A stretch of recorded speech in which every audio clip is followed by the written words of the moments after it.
Mesdames et messieurs, lundi 19 mars 1962, le cessez-le-feu est proclamé en Algérie. Après 8 années de guerre, trop longtemps appelées faussement événements, les accords d'Évian sont une étape décisive d'un processus de sortie de guerre. Comme beaucoup d'autres conflits entre nations, le retour à la paix a été chaotique et douloureux. Mais cette date symbolise l'indépendance de l'Algérie et la souveraineté d'un peuple qui a conquis ce droit durement dans sa chair. Le 19 mars 1962 nous oblige à un devoir de mémoire vis-à-vis de nombreuses victimes de ce conflit. Morts et blessés algériens, morts et blessés français, militaires et civils du 1er novembre 1954 au 19 mars 1962, mais aussi les milliers de Français et d'Algériens enlevés et disparus après le cessez-le-feu, sans oublier les harkis, les rapatriés, ni les victimes des attentats perpétrés par l'OAS. Cette journée doit nous permettre de nous souvenir de toutes ces victimes, de toute nationalité. Elle doit nous permettre de rassembler toutes ces mémoires et nous tourner vers l'avenir. Commémorer ces 19 mars, c'est avant tout rendre hommage à ces innombrables victimes brisées par le silence et l'oubli. Durant de trop nombreuses années, cette période a été tronquée, en pensant que la vérité pourrait diviser, fracturer. Je crois au contraire l'inverse. Nous devons regarder notre histoire avec lucidité et transparence. L'État français a fait de ce point de vue des avancées ces dernières années. Je pense à la reconnaissance par François Hollande de la répression sanglante de la manifestation d'Algériens à Paris le 17 octobre 1961. Ils manifestaient pacifiquement pour l'indépendance et ont subi la violence d'un gouvernement qui a enfreint toutes les valeurs et toutes les règles fondamentales de la République. Je veux y voir le même signe lorsque le président de la République, Emmanuel Macron, a reconnu que Maurice Audin, mathématicien et militant communiste, avait été torturé puis exécuté par les autorités françaises. Enfin, c'est pour moi le même geste que la reconnaissance par la France de l'assassinat de l'avocat et dirigeant nationaliste Ali Boumendjel par l'armée française en Algérie.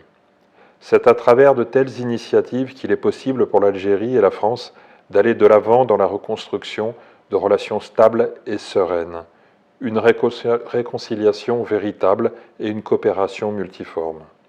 Alors que le 60e anniversaire de la fin de la guerre et de l'indépendance de l'Algérie sera célébré en 2022, alors que cette histoire pèse encore sur des générations de jeunes Français dont les racines se trouvent de l'autre côté de la Méditerranée, il est grand temps que les actes symboliques, aussi importants soient-ils, puisse être remplacé par un vrai travail mémoriel et de vérité. Oui, la France doit reconnaître qu'elle a commis en Algérie d'innombrables crimes à l'encontre des Algériens et il faut ouvrir complètement le dossier des disparus pendant et après la guerre d'indépendance. Le 19 mars est depuis 2012 la journée nationale du souvenir et de recueillement à la mémoire des victimes civiles et militaires de la guerre d'Algérie et des combats en Tunisie et au Maroc. Cette date est donc aussi le symbole de la reconnaissance des peuples à disposer d'eux-mêmes. C'est le choix de la décolonisation, de l'indépendance et de la paix. Villejuif est inscrit dans cette voie. Nous allons poursuivre avec les associations d'anciens combattants ce travail de passeur d'histoire. Je terminerai ainsi par une citation de William Shakespeare qui disait, je le cite, « La mémoire est la sentinelle de l'esprit ». Je vous remercie.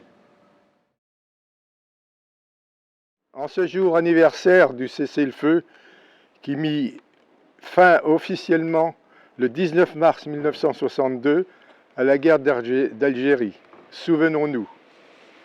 Unis dans l'épreuve meurtrie par une guerre qui a détruit leur corps et troublé les esprits, les anciens combattants en Algérie, Maroc et Tunisie honorent la mémoire de leurs 30 000 frères d'armes morts pour la France. Dans la simplicité et le recueillement d'une cérémonie empreinte d'émotion, ils affirment leur détermination, ne jamais oublier. Se souvenir et faire prendre connaissance du drame qui s'est déroulé de l'autre côté de la Méditerranée, où dans ce pays inondé de soleil, au fusil, on éteignait la lumière. Se souvenir de cette douloureuse page de notre histoire communes dans les plaies sont encore vives en France et en Algérie. C'est arracher à l'ignorance. C'est savoir y puiser les leçons pour prémunir les jeunes et futures générations de l'apprenti des guerres et de la misère. C'est agir pour un monde plus juste, plus solidaire, plus fraternel, dont dépend l'avenir de l'humanité. Nous exprimons notre reconnaissance aux personnalités civiles et militaires présentes à nos côtés et déterminées à transmettre la valeur du monde combattant auquel elles sont très attachées. Leur soutien nous encourage à poursuivre nos travaux mémortels en partenariat avec des personnalités d'origine et de milieux très divers. Nous affirmons ainsi notre volonté de contribuer à tisser le fil conducteur de l'histoire pour une écriture de vérité sur la guerre d'Algérie et leur enseignement des écoles pour mieux les appréhender. C'est aussi exprimer notre volonté de réconciliation et de paix. Notre vécu ne saurait nous laisser indifférents du temps présent.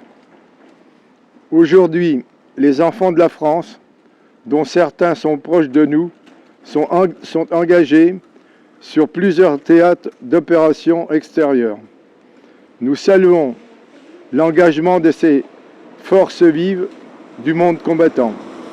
Nous honorons la mémoire de nos jeunes frères d'armes dont la disparition doit nous incliner à un devoir de vigilance. Ensemble, veillons à tisser et préserver ce lien intergénérationnel et si précieux afin de faire entendre pour nous, pour notre avenir, la paix. Vive la France, vive la paix. 19 mars 2021. Le devoir d'histoire, le travail de mémoire pour la vérité, toujours d'actualité. Ce 19 mars 2021, il y aura 59 ans que les représentants du gouvernement français et ceux du gouvernement provisoire de la République algérienne signaient l'accord de cessez-le-feu de la guerre d'Algérie, c'était le 19 mars 1962. Cette date reconnue désormais depuis 2012 comme journée nationale du souvenir et du recueillement à la mémoire des victimes civiles et militaires de la guerre d'Algérie et des combats en Tunisie et au Maroc, rappelle désormais chaque année la volonté du peuple français, ratifiant le 8 avril 1962 par référendum à 91% des voix les accords d'Évian et cessez-le-feu. L'Algérie accédait enfin à l'indépendance après une guerre longue de 8 ans. Elle devenait la République algérienne libre et souveraine. Elle conquérait ce droit du peuple algérien de pouvoir disposer de lui-même. Aujourd'hui, le 19 mars est le bien imprescriptible de l'ensemble des Français et Françaises, jeunes et anciens, quelle que soit leur origine.